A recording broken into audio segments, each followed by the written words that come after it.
আমাদের মা বোনেরা বেশিরভাগই বসে বসে নামাজ আদায় করেন, তাদের কি নামাজ হবে? নামাজে মদ গুন্না সঠিকভাবে আদায় না করলে নামাজ হবে কিনা, নামাজের সুরার ধারাবাহিকতা না রাখলে গুনাহ হবে কিনা, একামতের সময় মুসল্লিরা কখন দাঁড়াতে হবে, আমার কোমরের সমস্যা, সেক্ষেত্রে কি চেয়ারে বসে সালাত আদায় করলে গুনাহ হবে? বাড়িতে মেহেদি গাছ থাকলে নাকি মেয়েদের বিবাহ হয় না, দয়া করে এই বিষয়টি জানাবেন। অনেকে বলেন যে মুখে এবং মাথায় হাত দিলে নাকি দুঃখ বাড়ে, কতটুকু সঠিক? সজদা করতে ভুলে গিয়ে যদি সুন্নত নামাজ পড়ে ফেলি তাহলে কি আবার নতুন করে নামাজ পড়তে হবে? আমরা যারা শহরে থাকি তারা চিরুনির সঙ্গে উঠে আসা চুল ফেলবো কোথায়? বাইরে ফেলার পর ময়লা ফেলা লোকেরা বিক্রি করলে কি আমাদের গুনাহ হবে? ছোট বাচ্চা যদি নামাজ পড়ার সময় সামনে এসে দাঁড়ায় বা খেলা করে, তাহলে কি তাকে সামনে থেকে সরানোর চেষ্টা করব, নাকি তাকে তার মতো খেলতে দিব? হায়েজ অবস্থায় মুখস্থ সূরা কি তেলাওয়াত করা যাবে? স্বপ্নদোষ এটা হয়েছে কিনা আমি শিওর নই বা মনে নেই, তাহলে কি করা দরকার? কবর পাকা করা হারাম, কিন্তু রাসূলুল্লাহ সাল্লাল্লাহু আলাইহি ওয়াসাল্লামের রওজা মোবারক কেন পাকা করা? চিংড়ি মাছ খাওয়া জায়েজ হবে কিনা? অজু করে ফেরার পথে পুরুষ লোকের সাথে দেখা হলে বা কথা বলতে হলে তারপর নামাজ হবে কিনা, নাকি আবার অজু করতে হবে? মেয়েদের মাথার চুল ছোট করে কাটা জায়েজ আছে কিনা? বাতের ব্যথার জন্য এক জাতীয় পাথরের মতো দেখতে এক প্রকার বস্তু লাগানো ব্রেসলেট যা হাতে ব্যবহার করা হয় আবার পায়ে কালো রাবারের মতো ব্যবহার করা হয়, সম্পর্কে হুকুম কি? মেয়েদের পেশাবের পরে পানি ব্যবহার করার পরে মোছার জন্য আলাদা কাপড় ব্যবহার করা জরুরি কিনা? আজানের সময় কিছু খেলে গুনাহ হবে কিনা? দুই হাতের উপর সিজদা করলে সিজদা আদায় হবে কিনা? শার্টের হাতা এবং প্যান্ট কি গুছিয়ে রেখে সালাত পড়া যাবে? নামাজের সিজদা অবস্থায় যদি পা উঠে যায় তাহলে নামাজের কোনো সমস্যা হবে কিনা? কোরবানির সাথে সন্তানের আকিকা দেওয়া জায়েজ হবে কিনা? বিতরের নামাজ কি সূরা দিয়ে পড়তে হয়? নতুন কোনো কাপড় পরে না ধুয়ে নামাজ পড়ে নামাজের কোনো ক্ষতি হবে কিনা? স্বামী সিগারেট খেলে ওয়াইফের করণীয়, কোনো বাচ্চার বিছানায় প্রসাব করলে বিছানা চাদর ওয়াশ করা যায়, কিন্তু জাজিম বা তোষকে পেশাব করলে ধোয়া যায় না, এক্ষেত্রে করণীয় কি? টিকটিকি দেখলে কি মারতেই হবে? প্রয়োজনে কি খুঁজে মারতে হবে? বিষয়টা নিয়ে খুব দ্বিধাদ্বন্দ্বে আছি, জানাবেন প্লিজ। কোরআন কারীম যদি ভুল বশত পায়ে লাগে অথবা নিচে পড়ে যায়, করণীয় কি? নামাজ শেষে জায়নামাজ সালাম করা কি ঠিক? ভাঙা প্লেটে খাওয়া যাবে কিনা? বিয়েতে যে উকিল বাবা বানানো হয়, ইসলামী দৃষ্টিতে এটার যৌক্তিকতা কতটুকু, এগুলো করা কি জায়েজ আছে কিনা? প্রিয় দর্শক, ইতোমধ্যে যে সমস্ত প্রশ্ন আমাদের সামনে চলে এসেছে তার মধ্যে থেকে প্রথম যে প্রশ্নটি আমি দেখতে পাচ্ছি তা হলো, আমি একটা মসজিদে ইমামতি করি, অনেকে বলে থাকেন বিবাহ না করলে ইমামতি করা যাবে না, একথা কতটুকু শরীয়তসম্মত? ভাই সাদিক, বিবাহের সাথে ইমামতির কোনো সম্পর্ক নেই। যারা মনে করেন যে বিবাহ না করলে ইমামতি করা যাবে না, বিবাহিত মানুষের পেছনে ছাড়া নামাজ পড়া যাবে না, তারা ভুল বলছেন, বাড়াবাড়ি করছেন, সীমালঙ্ঘন করছেন। কোরআন এবং হাদিসে এরকম কোনো কথা কিন্তু বলা হয়নি। এরপরে আহলিয়া ইমন, আপনি এআইডি থেকে জানতে চেয়েছেন নামাজের সূরার ধারাবাহিকতা না রাখলে গুনাহ হবে কিনা। অনেক সময় ধারাবাহিকভাবে সূরা পারি না বা মনে থাকে না, এক্ষেত্রে করণীয় কি? বোন, সালাতের মধ্যে সূরার ধারাবাহিকতা এটা উত্তম কাজ, ভালো কাজ, সুন্নাহ, এটা করা উচিত। কোনো কারণে যদি ধারাবাহিকতা লঙ্ঘিত হয়ে যায় সালাত হয়ে যাবে, এর কারণে বড় কোনো গুনাহ হবে না। তবে চেষ্টা করা উচিত আপ্রাণভাবে যেন ধারাবাহিকতা ক্ষুণ্ণ না হয়। আবার হাসিমুখ এআইডি থেকে আপনি জানতে চেয়েছেন, মায়ের গর্ভে মৃত বাচ্চা জন্মের পর জানাজার বিধান কি? জানাজা না দিয়ে দাফন দিতে হবে নাকি জানাজা দিতে হবে, দয়া করে জানাবেন। মাতৃগর্ভে মৃত বাচ্চা জন্মের বাচ্চা যদি মায়ের গর্ভে মারা যায় তাহলে সেক্ষেত্রে সে বাচ্চার জানাজা দেওয়ার প্রয়োজন হবে কি না, এ বিষয়ে অনেক ওলামা ইকরামের মত হলো যে 4 মাস যদি পার হয় বাচ্চার বয়স তাহলে সেক্ষেত্রে তারা জানাজা দিবেন। আর হানাফি মাযহাব অনুযায়ী এবং অন্যান্য ওলামা ইকরামের দৃষ্টিকোণ থেকে যদি দুনিয়াতে সে জীবিত হয়ে জন্মগ্রহণ না করে তাহলে সেক্ষেত্রে তার জানাজা দেওয়ার প্রয়োজন নেই। এরপর নুসরাত জাহান, আপনি জানতে চেয়েছেন বিয়েতে যে উকিল বাবা বানানো হয়, ইসলামী দৃষ্টিতে এটার যৌক্তিকতা কতটুকু, এগুলো করা কি জায়েজ আছে কিনা? দেখুন, বিয়েতে উকিল বাবার যে ধারণা আমাদের সমাজে রয়েছে, ইসলামের সাথে কোনো সম্পর্ক নেই, ইসলাম এটিকে সমর্থন করে না। কারণ আসলে উকিল বাবা বলতে কোনো কিছু নেই। বাবা যিনি জন্ম দিয়েছেন তিনি বাবা, শ্বশুরকে বা অন্য কাউকে রূপকর্থে বা শ্রদ্ধার্থে বাবা বলা হয়, কিন্তু বিয়ের মধ্যে কোনো উকিল বাবার প্রয়োজন নেই। নিজের বাবা বেঁচে থাকলে তিনি নিজে স্বয়ং নিজের সন্তানের বিবাহের প্রস্তাব দিবেন, অন্য কোনো ব্যক্তিকে এখানে মধ্যস্থতাকারী হিসেবে বা উকিল বানানোর কোনো প্রয়োজন নেই। আমরা মনে করি যে বাবা থাকলেও বোধহয় আরেকজন উকিল থাকতে হয় যিনি ভায়া হয়ে বিবাহ দিবেন বা প্রস্তাব দিবেন, এটি সম্পূর্ণ ভুল কথা এবং মনগড়া কথা। এই জন্য দেখা যায় যে তথাকথিত উকিল বাবার সাথে পর্দার যে বিধান আছে সেই বিধান পর্যন্ত কিন্তু অনেক সময় লঙ্ঘন করে ফেলেন অনেক ভাই বোন, যেটি অত্যন্ত জঘন্য অপরাধ। মোহাম্মদ মাসুদ আপনি জানতে চেয়েছেন নামাজে মদ গুন্না সঠিকভাবে আদায় না করলে নামাজ হবে কি না। দেখুন, বেশিরভাগ মদ গুন্না, বিশেষ করে 3 আলিফ 4 আলিফ, এগুলো ওয়াজিব কোনো মদ নয়। অতএব যদি এগুলোতে একটু কম বেশ হয় বা সঠিকভাবে নাও হয়, তাতে নামাজ হয়ে যাবে। কিন্তু 1 আলিফ মদ যেগুলো, সেগুলো সঠিকভাবে না করলে, অর্থাৎ 1 আলিফ যদি না টানা হয়, সেক্ষেত্রে অনেক সময় অর্থের মধ্যে ব্যাপক এবং বড় ধরনের পরিবর্তন হয়ে যায়। সেই রকম জায়গায় যদি হয়, অর্থের মধ্যে বিকৃতি ঘটে যায়, আপনি যেটুকু পড়েছেন শুধুমাত্র সেটুকু সালাতের জন্য যথেষ্ট হবে, আর এটুকুর মধ্যে আপনি বড় ধরনের ভুল করেছেন, বিকৃত হয়ে গেছে অর্থ, তাহলে সেক্ষেত্রে আপনার সালাত আদায়ী হবে না। রাইতুল হক আপনি জানতে চেয়েছেন প্রথমবার হজ করতে হলে পিতামাতাকে নিয়ে করতে হয়, না হলে নাকি হজ হয় না। এই প্রচলন ইসলামের দৃষ্টিতে, ইসলাম কোন দৃষ্টিতে দেখে? এটি সম্পূর্ণ ভুল কথা। প্রথমবার হজ করতে হলে বাবা মাকে নিয়ে হজ করতে হবে এমন কোনো কথা নেই। বরং যার উপর হজ ফরজ হয়েছে তিনি হজ করতে হবে, তার বাবা মাকে হজ করাতে হবে এমন কোনো কথা নেই। বাবা মার যদি সম্পদ না থাকে তাহলে তাদের উপর হজ ফরজ নয়, আর যাদের উপর হজ ফরজ নয় তাদেরকে হজ করাতে হবে এমন কোনো কথা নেই। জান্নাতুল ফেরদাউস আপনি জানতে চেয়েছেন মেয়েদের মাথার চুল ছোট করে কাটা জায়েজ আছে কিনা। মেয়েদের মাথার চুল ছোট করা যদি একেবারে অল্প স্বল্প ছোট করা হয় তাহলে তো সবার মতো জায়েজ, কোনো অসুবিধা নেই। আর যদি বেশ খানিকটা ছোট করা হয় তাহলে সেক্ষেত্রে একেবারে পুরুষের মতো যেন দেখা না যায়, সে বিষয়টি খেয়াল করতে হবে। এবং কোনো ফাসেক বা কোনো খারাপ মহিলাদের সাথে তাদের স্টাইল যেন ধারণ করার উদ্দেশ্যে ছোট করা না হয়, সে বিষয়টি খেয়াল করতে হবে। উম্মুল মুমিনিনদের কেউ মাথার চুল ছোট করেছেন, প্রয়োজনের প্রেক্ষিতে সেটি করা যেতে পারে। আরিফিন আহমেদ সাগর আপনি জানতে চাইছেন চিংড়ি মাছ খাওয়া জায়েজ হবে কিনা। জি, চিংড়ি মাছ খাওয়া জায়েজ আছে। এটাকে অনেক একসময় আলেমরা মাকরু বলতেন, এখন কেউই এটাকে আর মাকরু বলেন না, কারণ এটিও এক প্রকারের মাছ, যার কারণে এটি সম্পূর্ণ জায়েজ এবং হালাল। তানিয়া ইসলাম আপনি জানতে চেয়েছেন অজু করে ফেরার পথে পুরুষ লোকের সাথে দেখা হলে বা কথা বলতে হলে তারপর নামাজ হবে কিনা, নাকি আবার অজু করতে হবে। না বোন, কোনো পুরুষ লোকের সাথে অজু করার পর যদি দেখা হয় বা কথা হয় তাতে আপনার অজু ভঙ্গ হবে না। অজু ভঙ্গ হওয়ার সাথে এর কোনো সম্পর্ক নেই। কেউ যদি অজু করার পর কোনো পুরুষের সাথে অন্যায়ভাবে দেখা দেন, হারামভাবে দেখা দেন, হারাম কথা বলেন, তাহলে ঠিক গুনার কারণ হবে, ভিন্ন কথা।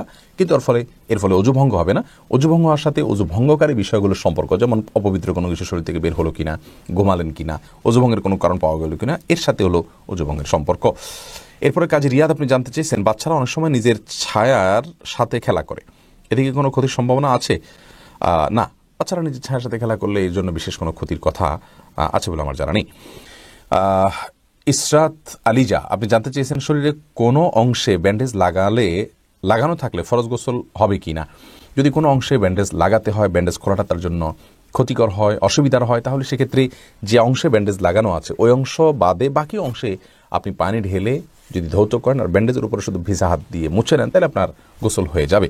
আর যদি ব্যান্ডেজটা এরকম জায়গায় হয়, কথার কথা পেটে বড় করে ব্যান্ডেজ আছে, তাহলে সেক্ষেত্রে আপনি উপরের অংশে কোনোভাবে পানি দিতে পারছেন না, দিলেই ব্যান্ডেজ ভিজে যাবে, তাহলে সেক্ষেত্রে আপনি অবশ্যই তায়াম্মুম করে সালাত আদায় করতে পারবেন। সোহেল রানা সুজন আপনি জানতে চেয়েছেন বাতের ব্যথার জন্য এক জাতীয় পাথরের মতো দেখতে এক প্রকার বস্তু লাগানো ব্রেসলেট যা হাতে ব্যবহার করা হয় আবার পায়ে কালো রাবারের মতো ব্যবহার করা হয়, এ সম্পর্কে হুকুম কি? ভাই সোহেল, এই জাতীয় ব্রেসলেটের কোনো বৈজ্ঞানিক কোনো ব্যাখ্যা আছে কিনা যে এটি মানুষের শরীরে বাতের ব্যথাকে দূর করে? যদি থাকে তাহলে এটি ব্যবহার করা যেতে পারে। এবং যদি বৈজ্ঞানিক কোনো ব্যাখ্যা না থাকে, এর যৌক্তিক কোনো লজিক্যাল কোনো কারণ না থাকে, নিছক এটি একটা ধারণা মানুষের থাকে, তাহলে সেক্ষেত্রে এটি ব্যবহার করা জায়েজ হবে না।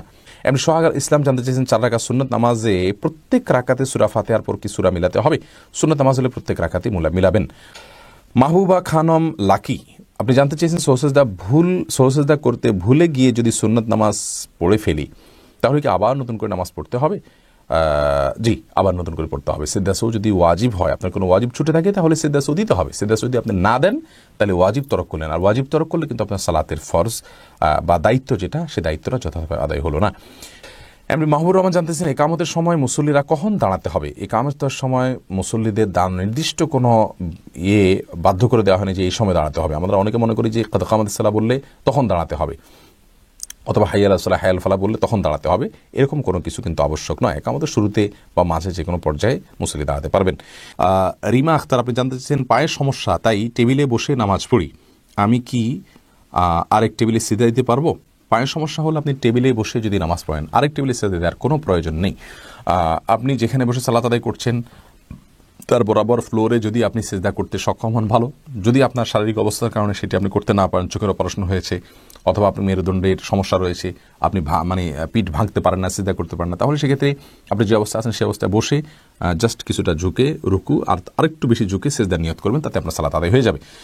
অনেকে এটা করেন যে একটা চেয়ারে সালাত আদায় করছেন, কথার কথা চেয়ারের সামনে একটা টুল রেখেছেন, টুলে তিনি সিজদা করছেন। ফ্লোরে সিজদা যদি না করেন তাহলে টুলে সিজদা করার কষ্ট করার কোনো প্রয়োজন নাই, তিনি ইশারা করেই সালাত আদায় করলে হয়ে যাবে। এমডি ইউনুস আলী টনি আপনি জানতে চেয়েছেন হায়েজ অবস্থায় মুখস্থ সূরা কি তেলাওয়াত করা যাবে? মাসিক অবস্থায় এবং প্রসব পরবর্তী ব্লিডিংয়ের সময় কোরআন তেলাওয়াত করা যাবে কি না, এটা নিয়ে ওলামায়ে কেরামের মত পার্থক্য রয়েছে। জমহুর বা সংখ্যাগরিষ্ঠ ওলামাদের মত হলো এ অবস্থায় কোরআন তেলাওয়াত করা যাবে না, কারণ রাসূল আকরাম সাল্লাল্লাহু আলাইহি ওয়াসাল্লাম গোসল ফরজ হওয়া অবস্থায় কোরআন তেলাওয়াত করতে নিষেধ করেছেন, আর এটিও গোসল ফরজ হওয়ার অবস্থা, যার কারণে এই সময় কোরআন তেলাওয়াত করা যাবে না। সম্প্রতি বিন বাজ ইবনে উসাইমিন রাহিমাহুল্লাহ তারা সহ আরব বিশ্বের কোনো বা অনেক ওলামায়ে কেরাম বলছেন যে এটি করা যাবে, নিরাপদ হলো না করা এবং তেলাওয়াত শোনা যেতে পারে। হালিমা বেগম জানতে চেয়েছেন গাছের মেহেদি পাতা কি পায়ের নখে দেওয়া যাবে? কোনো অসুবিধা নেই। অনেকে মনে করেন যে মেহেদি পাতা পায়ে দেওয়া যাবে না, যেটি দাড়িতে দিতে হয়, চুলে দিতে হয়, এমন কোনো কথা নেই। তেলও তো দাড়িতে চুলে দিতে হয়, পানিও তো আমরা মাথায় দিই, সেটা আবার পায়েও দিই, অতএব এটা কোনো কথা নেই, এমন কোনো কথা নেই যে মেহেদি পাতা পায়ে দেওয়া যাবে না, নখে দেওয়া যাবে না। এমডি শরীফ এবি আইডি থেকে আপনি লিখেছেন আমি একটু মোটা হওয়ার কারণে ওয়াশরুমে হাই কমোড ব্যবহার করতে হয়। হাই কমোড ব্যবহার করলে অনেক সময় সেই কমোডের পানি শরীরে লেগে যায়, এখন কি শুধু পানি দিয়ে শরীরের ওই স্থান পরিষ্কার করলেই শরীর পাক হয়ে যাবে? প্রথম কথা হলো যে হাই কমোড ব্যবহারের সময় যদি নিচ থেকে পানি উঠে তাহলে সেক্ষেত্রে নাপাক আছে, সেই মিশ্রিত পানি ওঠার কারণে সেটা শরীরে লাগলে অবশ্যই নাপাক হবে। সেখানে আপনি স্প্রে দিয়ে যদি ধুয়ে ফেলেন ওই জায়গাটা, তাহলে সেক্ষেত্রে আপনার রানে বা যেখানে পানি লাগলো সেই জায়গাটা ধুয়ে ফেললে আপনার পাক হয়ে যাবে, কোনো অসুবিধা নেই। শারমিন আখতার আপনি জানতে চেয়েছেন স্বপ্নদোষ এটা হয়েছে কি না আমি শিওর নই বা মনে নেই, তাহলে কি করা দরকার? শুধু স্বপ্নে দেখেছেন কিন্তু কোনো ভিজা বা স্বপ্ন দোষের মাধ্যমে বীর্যপাত হয়েছে এরকম কোনো আলামত যদি আপনি না দেখেন তাহলে সেক্ষেত্রে আপনার গোসল ফরজ হয়নি। আপনি স্বপ্নে দেখেছেন বীর্যপাত হয়েছে, বাস্তবে বীর্যপাতের কোনো আলামত যদি খুঁজে না পান তাহলে আপনাকে গোসল করতে হবে না। আলামিন সোহেল আপনি জানতে চেয়েছেন শ্বশুর শাশুড়িকে মা বাবা বলা যাবে কি না? যাবে, রূপক অর্থে মা বাবা বলা যায়, প্রকৃত অর্থে বলা যাবে না। অর্থাৎ আপনার কাগজপত্রে, সার্টিফিকেটে, পাসপোর্টে, আইডেন্টিতে, বিভিন্ন জায়গাতে বাবার ঘরের জায়গায় যদি শ্বশুরের নাম, মায়ের ঘরের নাম জায়গায় আপনার শাশুড়ির নাম লেখেন তাহলে সেটি গুনাহের কারণ হবে। এরকম যদি না হয় তাহলে সেক্ষেত্রে নিছক বাবা বলতে সম্মানের দিক থেকে বাবার মতো, মা বলতে সম্মানের দিক থেকে মায়ের মতোই বলা যেতে পারে। রাসূল আকরাম সাল্লাল্লাহু আলাইহি ওয়াসাল্লাম তার নিজের সম্পর্কে বলেছেন যে তোমাদের জন্য আমি বিমানজারাতিল ওয়ালিদ, বাবার মতো। তাহলে বোঝা গেল যে রূপক অর্থে আপনার বাবা বলা যেতে পারে, কোনো অসুবিধা নেই। মোস্তফা কামাল আপনি জানতে চেয়েছেন ইমাম সৌসেজদা দিতে ভুলে গিয়ে নামাজ শেষ করলে মুক্তাদি কি আবার নামাজ আদায় করবে? মুক্তাদিতে ইমাম সাহেবকে স্মরণ করিয়ে দিবেন, লোকমা দিবেন, তাকবীর দিবেন, সুবহানাল্লাহ বলবেন, তাতে ইমাম সাহেব যদি মনে উঠে সেজদা সৌ দেন সালাম ফেরানোর পরেও পশ্চিম কিবলার দিকে ফেরা অবস্থায়, তাহলে তো আলহামদুলিল্লাহ সবাই সালাত হয়ে গেল। আর যদি ইমাম সাহেব আপনাদের চলেই গেছেন, পরবর্তীতে জানা গেল যে ইমাম সাহেব একটি ওয়াজিব তরক করেছেন, তাহলে সেক্ষেত্রে মুক্তাদি নিজের ওই সালাতকে আবার দোহরাইতে হবে। রোকসানা পারভিন আপনি জানতে চেয়েছেন আমার কোমরের সমস্যা, সেক্ষেত্রে কি চেয়ারে বসে সালাত আদায় করলে গুনাহ হবে? কোমরের যদি সমস্যাটা এই পর্যায়ের হয় বোন যে আপনি রুকু সিজদা করতে পারেন না, আপনার অসহনীয় ব্যথা হয়, যন্ত্রণা হয়, আপনি কাতরাতে থাকেন, অথবা ডক্টর আপনাকে বলেছেন যে ডক্টর আপনার সালাতের গুরুত্বও বুঝেন, আবার আপনার শরীরের সমস্যার কথাও জানেন, তিনি যদি বলেন যে না আপনি নর্মালি রুকু সিজদা করে কোমর ভেঙে রুকু সিজদা করতে গেলে আপনার জন্য বড় ধরনের সমস্যা হবে, স্থায়ী রোগ হবে, অথবা আপনার কোনো অঙ্গ হানি হতে পারে বা অঙ্গের সমস্যা হতে পারে বড় কোনো, তাহলে সেক্ষেত্রে আপনি চেয়ারে বসে ইশারায় রুকু সিজদা করতে পারবেন। গালিব আহমেদ লস্কর লিখেছেন আমাদের মা বোনেরা বেশিরভাগই বসে বসে নামাজ আদায় করেন, তাদের কি নামাজ হবে? মা বোনরা কতটা বসে বসে নামাজ আদায় করেন আমি জানি না, তবে অনেক পুরুষদেরকে দেখি যে আমরা চেয়ারে বসে তারা নামাজ আদায় করেন। একান্ত আপনার সেরকম শরিয়াত আপনার অ্যালাউ করতে পারে সে পরিমাণ মাজুর হওয়া ছাড়াও, তো মা বোন হোক আর পুরুষ হোক যে কেউ হোক সুস্থ সবল থাকা অবস্থায়ও তিনি যদি বসে বসে ফরজ নামাজ আদায় করেন তার নামাজ হবে না। আর যদি নফল নামাজ পড়েন বসে বসে তাহলে নামাজ হয়ে যাবে, সওয়াব কম হবে। আর যদি অসুস্থতার কারণে বসে পড়েন তাহলে সেক্ষেত্রে সওয়াবও কম হবে না, নামাজও হয়ে যাবে ইনশাআল্লাহ। তার সময় আইডি থেকে আপনি লিখেছেন বাড়িতে মেহেদি গাছ থাকলে নাকি মেয়েদের বিবাহ হয় না, দয়া করে এই বিষয়টি জানাবেন। মানে এই ধরনের হাস্যকর এবং কুসংস্কারের জন্য কথাও আমাদের সমাজে আছে, আমার তো ভাবতে অবাক লাগে। মেহেদি গাছ নেই এরকম বাড়ি তো গ্রামে গঞ্জে খুব কমই আছে, তাহলে সেখানকার মেয়েরা কি স্বভাবিত আছে? তাকদিস সিটিজি ইয়ার দিকে আপনি প্রশ্ন করেছেন, অনেকে বলেন যে মুখে এবং মাথায় হাত দিলে নাকি দুঃখ বাড়ে, কথাটা কতটুকু সঠিক? এটা মন গড়া কথা এবং কুসংস্কার। এরপরে এনিউস সজীব আপনি জানতে চেয়েছেন, আমরা জানি কবর পাকা করা হারাম, কিন্তু রাসূলুল্লাহ সাল্লাল্লাহু আলাইহি ওয়াসাল্লামের রওজা মোবারক কেন পাকা করা? রাসূল করিম সাল্লাল্লাহু আলাইহি ওয়াসাল্লামের কবর, নবীদের কবর প্রথমত তাদের বিষয়ে স্বতন্ত্র। নবীগণ যেখানে মারা যান সেখানে তাদের কবর হয়। দ্বিতীয় কথা হলো যে রাসূল করিম সাল্লাল্লাহু আলাইহি ওয়াসাল্লামের কবর পাকা, এটি সঠিক নয়। আমরা যারা মদিনায় যাই, আমরা গ্রিলের এক পাশ থেকে সবুজ কিছু একটা দেখতে পাই, আমরা মনে করি এটাই কবর, এটা কবর নয়।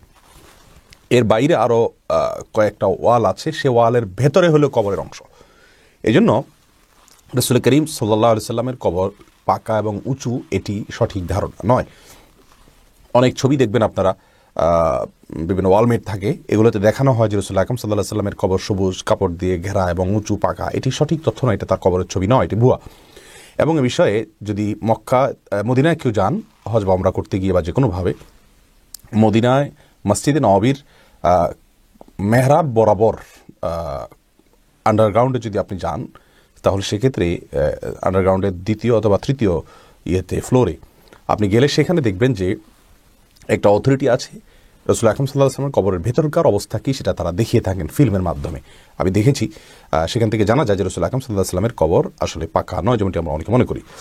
এরপর সিম্পল ছেলে হৃদয় আইডি থেকে আপনি জানতে চাইছেন, পুরুষ কি বিয়েতে হাতে মেহেদি এবং গায়ে হলুদ দিতে পারবে? এটি মেয়েদের জন্য, পুরুষের এটা না করাই উচিত এবং উত্তম। নাভির নিচে লোম ক্রিমার ব্যবহার করে দূর করা যাবে কি না? জি, যাবে, কোনো অসুবিধা নেই। ক্রিমার ইউজ করে নাভির নিচের লোম ইত্যাদি রিমুভ করা যাবে। জান্নাতুল ফেরদাউস আপনি লিখেছেন, ছোট বাচ্চা যদি নামাজ পড়ার সময় সামনে এসে দাঁড়ায় বা খেলা করে, তাহলে কি তাকে সামনে থেকে সরানোর চেষ্টা করব, নাকি তাকে তার মতো খেলতে দিব?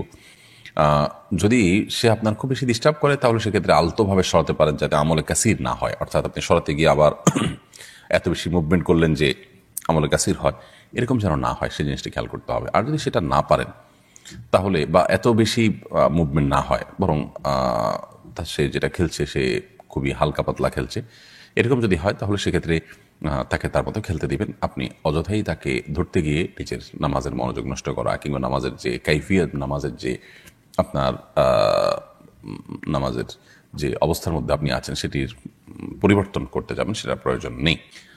তাহারাত তানি আপনি লিখেছেন, আমরা যারা শহরে থাকি তারা চিরুনির সঙ্গে উঠে আসা চুল ফেলবো কোথায়? বাইরে ফেলার পর ময়লা ফেলা লোকেরা বিক্রি করলে কি আমাদের গুনাহ হবে? কেউ যদি কুড়িয়ে নিয়ে বিক্রি করে তাহলে আমাদের গুনাহ হবে না। তবে আমরা চাইলে আমাদের আশেপাশে যেখানে খুব বেশি আপনার ময়লা নয়, ড্রেন টেন ইত্যাদি নয়, খুব নোংরা জায়গা নয়, সেরকম জায়গা আমরা ফেলে দিতে পারি, এবং সেই জায়গাগুলো আমরা খুঁজে বের করতে পারি। আবার প্রতিনিয়ত আর খুঁজে বের করা যায় না, তাহলে সেক্ষেত্রে আমরা কোনো এক জায়গায় সঞ্চয় করে রাখতে পারি। একসাথে হলে পরে কোনো মাটির নিচে পুঁতে ফেললাম বা কোনো জায়গায় ফেলে দিলাম, সেই কাজটি আমরা করতে পারি। মানুষের শরীরে কোনো অংশ বিক্রি করা জায়েজ নয়, এটা মানবতার অপমান। যার কারণে কোনো ব্যক্তি তার শরীরের কোনো কিছু, সেটা চুল হোক, অন্য কিছু হোক, এগুলো বিক্রি করে এটা জায়েজ নয়। কেউ যদি কুড়িয়ে নিয়ে বিক্রি করে, তাহলে সেক্ষেত্রে আপনার গুনাহ হবে না। ফয়সাল আহমেদ আপনি লিখেছেন, টিকটিকি দেখলে কি মারতেই হবে? প্রয়োজনে কি খুঁজে খুঁজে মারতে হবে? বিষয়টা নিয়ে খুব দ্বিধাদ্বন্দ্বে আসি, জানাবেন প্লিজ। না, খুঁজে খুঁজেই আপনাকে মারতে হবে এমন কিছু, এমন কোনো বাধ্যবাধকতা নেই। বরং আপনার চোখে পড়েছে, উপদ্রব করে, আপনি মারবেন। কিন্তু এটার জন্য আপনি খুঁজে খুঁজে বেড়াবেন, এটার পিছিয়ে পিছিয়ে ঘুরে বেড়াবেন, আপনার অনুসন্ধান করে বেড়াবেন, এই কথা হাদিসে বলা হয়নি। নাহিদ ইসলাম আপনি লিখেছেন, নামাজ শেষে জায়নামাজ সালাম করা কি ঠিক? না, জায়নামাজ সালাম করার কিছু নেই। সালাম করতে হবে মানুষকে। ডানে বামে সালাম দিচ্ছেন, এরপর আর কোনো সালাম নাই। এরপরে কোনো কারোর সাথে আপনার হঠাৎ সাক্ষাৎ হয়েছে, সেই জায়গা থেকে আপনি সালাম দিতে পারেন, কিন্তু জায়নামাজকে সালাম দেওয়া এটি কোরআন সুন্নাহর কোনো নির্দেশনা নয়। এটি যদি সালাতের অংশ মনে করে কেউ, সালাত পরবর্তী করণীয় মনে করেন কেউ, শরিয়া দৃষ্টিকোণ থেকে, ইসলামের দৃষ্টিকোণ থেকে, তাহলে সেটি বরং বিদআতে পর্যবেসিত হবে। ইসলামের নামে মন গড়া কোনো কিছু করলে সওয়াব হয় না, বরং আরো বিপরীতে গুনাহ হয়। শেখ রোকনুজ্জামান লিখেছেন, অনেক জায়গায় বসে প্রস্রাব করার ব্যবস্থা নেই, দাঁড়িয়ে পেশাব করতে হয়, এরকম পরিবেশ আমরা কি করব? যদি কোনো প্রকার ব্যবস্থা না থাকে এবং দাঁড়িয়ে পেশাব করা ছাড়া নিরুপায় থাকেন, তাহলে আপনি অবশ্যই দাঁড়িয়ে পেশাব সেখানে করতে পারেন, যেহেতু আপনি নিরুপায়। কিন্তু নিয়মিত অভ্যাস বাড়ানো সঠিক নয়, কারণ নবী করিম সাল্লাল্লাহু আলাইহি ওয়াসাল্লাম বসেই সবসময় পেশাব করতেন। তবে বিশেষ একবার তিনি দাঁড়িয়ে পেশাব করেছেন, এবং সেটি কারণ ছিল এমন একটা জায়গায় তিনি গেছেন যেখানে ময়লা আবর্জনা চতুর্দিকে ফেলেছে মানুষ, এবং সেখানে বসার মতো কোনো জায়গা ছিল না, সেজন্য তিনি সেখানে দাঁড়িয়ে পেশাব করেছেন। প্রজাপতি নীর থেকে আপনি লিখেছেন, ভাঙা প্লেটে খাওয়া যাবে কিনা? ভাঙা প্লেটে খাওয়া যাবে, কোনো অসুবিধা নেই। ভাঙা আয়নায় মাথা চেহারা দেখা যাবে, সেটাতে কোনো অসুবিধা নেই। আমরা অনেকে মনে করি ভাঙা প্লেটে খাওয়া যাবে না, ভাঙা আয়নায় চেহারা দেখা যাবে না। এটা নিছকই আমাদের সামাজিক কুসংস্কার। ভাঙা প্লেটে ভাঙা অংশে জীবাণু থাকতে পারে, সেজন্য আপনি ওইটাতে খেলে অস্বাস্থ্যকর হতে পারে, সেটা তো আপনার একান্ত স্বাস্থ্যগত বিষয়, বাট সেটাও তো নিশ্চিত নয়। বিধায় ভাঙা প্লেটে খেলে যে গুনাহ হয়ে যাবে বা নাজায়েজ হবে, এটা সেরকম নয়। এবং ভাঙা আয়নায় চেহারা দেখলে কোনো অসুবিধা হবে না। এমনি মুস্তাফিজুর রহমান আপনি লিখেছেন, কোরআন কারীম যদি ভুল বশত পায়ে লাগে অথবা নিচে পড়ে যায়, করণীয় কি? ভুল বশত পায়ে লাগলে অথবা নিচে পড়ে গেলে আল্লাহর কাছে মাপ চাইতে হবে, যদি এটা অনিচ্ছাকৃত, তারপরে মাপ চাই নিতে হবে, এবং সেই সাথে ভবিষ্যতে যেন এরকমটি না হয় সেজন্য সাবধানতা অবলম্বন করতে হবে। এর কারণে আপনার বিশেষ কোনো কাফারা নাই। আমরা ছোটবেলা থেকে যে সমস্ত কথা শুনে আসছি যে এর কারণে এত কেজি লবণ দিতে হবে, চাল দিতে হবে গরিবকে ইত্যাদি, এগুলো আমাদের নিজেদের মন গড়া নানান কথাবার্তা। মূলত যদি পড়ে যায়, ইচ্ছাকৃত নয় বরং ভুলে পড়ে গেছে, তাহলে সেক্ষেত্রে সেটার কারণে আপনার বিশেষ কোনো করণীয় নাই, সামনে থেকে সাবধানতা অবলম্বন করতে হবে, এবং যেটি হয়ে গেছে আল্লাহ কোরআনের প্রতি অনিচ্ছাকৃত, তার জন্য আল্লাহর কাছে মাপ চাইতে হবে। রাসেল ভূঁইয়া আপনি লিখেছেন, কোনো বাচ্চার বিছানায় প্রসাব করলে বিছানার চাদর ওয়াশ করা যায়, কিন্তু জাজিম বা তোষকে প্রসাব করলে ধোয়া যায় না, এক্ষেত্রে করণীয় কি? যেই সব দ্রব্য, যে সমস্ত জিনিসপত্র, আসবাব ইত্যাদি, এগুলোতে পেশাব লাগার পর সেটি পরিষ্কার করার কোনো বই না, সেটা রোদ ইত্যাদি দিয়ে ওটা আলামত দূর করে ফেলতে হবে। এত বেশি রোদ দিতে হবে, এত বেশি আপনার সেটার দুর্গন্ধ দূরের উদ্যোগ করতে হবে যে সেটাতে নাপাকের কোনো আলামত বা নামলেশ নাই। তো এর মাধ্যমে সেটি পাক হয়ে যাবে। বিশেষ করে ফ্লোর, ওয়াল, গাছ, এই টাইপের অনেক কিছুই আছে যেগুলোকে ওইভাবে আসলে ধোয়া সম্ভব হয় না। তো সেগুলোতে নাপাকের আলামত যেটি আছে সেটি দূর হয়ে গেলেই সেটি ব্যবহার করা যাবে। লায়লা নূর কদর এআইডি থেকে লিখেছেন, স্বামী সিগারেট খেলে ওয়াইফের করণীয় কি? ওয়াইফ তাকে বোঝাবেন, যথাসম্ভব নিজে না পারলে অন্য কাউকে দিয়ে বোঝাবেন, আল্লাহর কাছে দোয়া করবেন, তারপর তিনি যদি ফিরে না আসেন একান্ত তার গুনাহ হবে, ওয়াইফ অন্তত দায় মুক্ত হলেন। জুলেখা খাতুন আপনি লিখেছেন, নতুন কোনো কাপড় পরে না ধুয়ে নামাজ পড়ে নামাজের কোনো ক্ষতি হবে কিনা? নতুন কোনো কাপড় পরলে সেটা ধুয়েই পড়তে হবে এমন কোনো বাধ্যবাধকতা নেই, কারণ নতুন কাপড় মানেই যে সেটা নাপাক, সেটাতে অপবিত্রতা আছে এমনটি তো নিশ্চিত নন আপনি, তাহলে এটি ধোয়াটা বাধ্যতামূলক কেন হতে যাবে? তবে হ্যাঁ, আপনারা যদি নতুন কাপড় কেনার পর দেখলেন যে সেখানে কোনো নাপাক আছে, তাহলে ওই জায়গায় সেই নাপাকটা ধোয়াটাই হলো আবশ্যক। অতএব শরীর দৃষ্টিকোণ থেকে নতুন কাপড় ধুয়ে পড়তে হবে এমন কোনো বাধ্যবাধকতা নেই। দিনের পত্রিকা আইডি থেকে আপনি লিখেছেন, বিতরের নামাজ কি কি সূরা দিয়ে পড়তে হয়?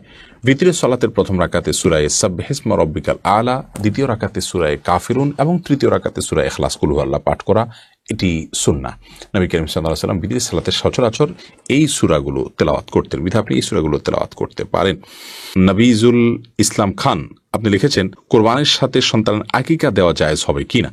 কোরবানির সাথে আকিকা না দিয়ে আকিকা আলাদা দিবেন, কোরবানি আলাদা দিবেন, এটাই নিরাপদ। এবং নবী করিম সাল্লাল্লাহু আলাইহি ওয়াসাল্লাম আপনার আকিকার জন্য যে মাসনুন ওয়াক্ত নির্ধারণ করেছেন সপ্তম দিন, কোরবানির জন্য সেটার জন্য অপেক্ষা কেন করবেন? যদি কারো সপ্তম দিনটা কোরবানির দিন হয় এবং সেই দিনে গরুতে তিনি কোরবানির আকিকা একসাথে দেন, হানাফি মাযহাব অনুযায়ী হয়ে যাবে, বাট অন্যান্য উলামায়ে কেরাম অনেকে নিষেধ করেছেন। নিরাপদ মত হলো এগুলোকে আলাদা আলাদা করে দেওয়া।